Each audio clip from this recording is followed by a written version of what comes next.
राधे राधे। जय श्री कृष्ण। श्री कुंज बिहारी हरिदास हरिदास बाबा की जय। बाके बिहारी लाल की जय। वृंदावन धाम की जय। श्री राधिका रानी की जय। बरसाना धाम की जय। राधे राधे भक्तों। कथा कार्तिक मास कथा अध्याय 9। राजा पृथु ने कहा, हे मुनीश्वर नारद जी, आपने कार्तिक माह के व्रत में जो तुलसी की जड़ में भगवान विष्णु का निवास बताकर उस स्थान की मिट्टी की पूजा बतलाया है, अंत में श्री तुलसी जी के महत्व को सुनना चाहता हूँ। तुलसी जी कहाँ और किस प्रकार उत्पन्न हुई, यह भी बताने की कृपा करे। नारद जी बोले, हे राजन, आप तुलसी जी के महत्व तथा उनके जन्म की प्राचीन ऐतिहासिक कथा ध्यान पूर्वक सुनिए। एक बार देवगुरु बृहस्पति और देवराज इंद्र भगवान शंकर का दर्शन करने कैलाश पर्वत की ओर चले। तब भगवान शंकर ने अपने भक्तों की परीक्षा लेने के लिए जटाधारी दिगंबर का रूप धारण कर उन दोनों के मार्ग में अवरुद्ध उत्पन्न किया। यद्यपि यह तेजस्वी, शांत, लंबी भुजा और चौड़ी छाती वाले गौरवर्ण अपने विशाल नेत्रों से युक्त तथा सिर पर जटा धारण किए हुए वैसे ही बैठे थे, तथापि उन भगवान शंकर को न पहचान कर इंद्र ने उनसे उनका नाम और धाम आदि पूछते हुए कहा कि क्या आप भगवान शंकर अपने स्थान पर है या कहीं गए हुए हैं। इस पर तपस्वी रूप भगवान शिव कुछ नहीं बोले। इंद्र को अपने त्रिलोकीनाथ होने का गर्व था। उसी अहंकार के प्रभाव से वह चुप किस प्रकार रह सकता था। उसने क्रोधित होते हुए उस तपस्वी को धुड़क कर कहा, अरे, मैंने तुझसे कुछ पूछा है और तू उसका उत्तर भी नहीं देता। मैं अभी तुझ पर ब्रज का प्रहार करता हूँ, फिर देखता हूँ कि कौन तुझे दुर्मति की रक्षा करता है। इस प्रकार कहकर जैसे ही इंद्र ने उस जटाधारी दिगंबर को मारने के लिए हाथ में ब्रज लिया, वैसे ही भगवान शिव ने ब्रज सहित इंद्र का हाथ स्थगित कर दिया और विकराल नेत्र कर उसे देखा। उस समय ऐसा प्रतीत हो रहा था कि यह दिगंबर प्रज्वलित हो उठा है और वह अपने तेज से जला देगा। भुजाएं स्थगित होने के कारण इंद्र दुखित होने के साथ साथ अत्यंत कोपित भी हो गए, परंतु उस जटाधारी दिगंबर को प्रचलित हो देखकर बृहस्पति जी ने उन्हें भगवान शंकर जानकर प्रणाम किया और दंडवत होकर उनकी स्तुति करने लगे। बृहस्पति भगवान से कहने लगे, हे दीनानाथ, हे महादेव, आप अपने क्रोध को शांत कर लीजिए और इंद्र के इस अपराध को क्षमा कीजिए। बृहस्पति की यह वचन सुनकर भगवान शंकर ने गंभीर वाणी में कहा, मैं अपने नेत्रों से निकले हुए क्रोध को किस प्रकार रोकूं। तब बृहस्पति ने कहा, भगवान, आप अपना भक्त वत्सल नाम सार्थक करते हुए अपने भक्तों पर दया कीजिए। आप अपने इस तेज को अन्यत्र स्थापित कीजिए और इंद्र का उद्धार कीजिए।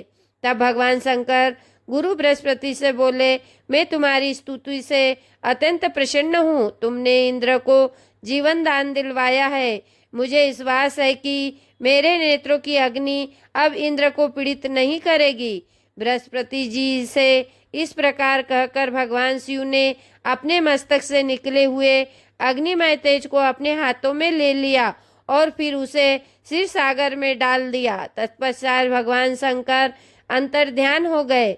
इस प्रकार जिसको जो जानने की कामना थी उसे जानकर इंद्र तथा बृहस्पति अपने अपने स्थान पर चले गए। कथा अध्याय 10।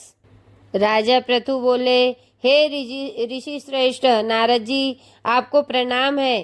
कृपया आप यह बताने की कृपा कीजिए कि जब भगवान शंकर ने अपने मस्तक के तेज को क्षीर सागर में डाल दिया तो उस समय क्या हुआ। नारद जी बोले, हे राजन, जब भगवान शंकर ने अपना वह तेज क्षीर सागर में डाल दिया तो उस समय वह शीघ्र ही बालक होकर सागर के संगम पर बैठकर संसार को भय देने वाला रुदन करने लगा। उसके रुदन से संपूर्ण जगत व्याकुल हो उठा। लोकपाल भी व्याकुल हो गए। चराचर जलामयमान हो गया। शंकर सुवन के रुदन से संपूर्ण ब्रह्मांड व्याकुल हो गया। यह देखकर सभी देवताओं और ऋषि मुनि व्याकुल होकर ब्रह्मा जी की शरण में गए। उन्हें प्रणाम कर उनकी स्तुति करने लगे। उन सभी ने ब्रह्मा जी से कहा, हे पितामह, यह तौन बहुत ही विकट परिस्थिति उत्पन्न हो गई है। यह महायोगिनियों, इसको नष्ट कीजिए। देवताओं के मुख से इस प्रकार सुनकर ब्रह्मा जी सत्यलोक से उतरकर उस बालक को देखने के लिए सागर तट पर आए। सागर ने ब्रह्मा जी को आता देखकर उन्हें प्रणाम किया और बालक को उठाकर उनकी गोद में दे दिया। आश्चर्यचकित होते हुए ब्रह्मा जी ने पूछा, हे सागर, यह बालक किसका है? शीघ्रता पूर्वक कहो। सागर जी विम्रता पूर्वक बोला, प्रभु, यह तो मुझे ज्ञात नहीं, परंतु मैं इतना अवश्य जानता हूँ कि यह गंगा सागर के तट पर प्रकट हुआ है। इसलिए हे जगत गुरु, आप इस बालक का जात कर्म आदि संस्कार कर इसका जातक फल बताइए। नारद जी राजा पृथु से बोले, सागर ब्रह्मा जी के गले में हाथ डालकर बार बार उनका आकर्षण करने लगे। फिर तो उसने ब्रह्मा जी का गला इतनी जोर से पकड़ा कि उससे पीड़ित होकर ब्रह्मा जी की आंखों से आंसू टपकने लगे। ब्रह्मा जी ने अपने दोनों हाथों का जोर लगाकर किसी प्रकार सागर से अपना गला छुड़वाया और सागर से कहा, हे सागर, सुनो, मैं तुम्हारे इस पुत्र का जातक फल कहता हूँ।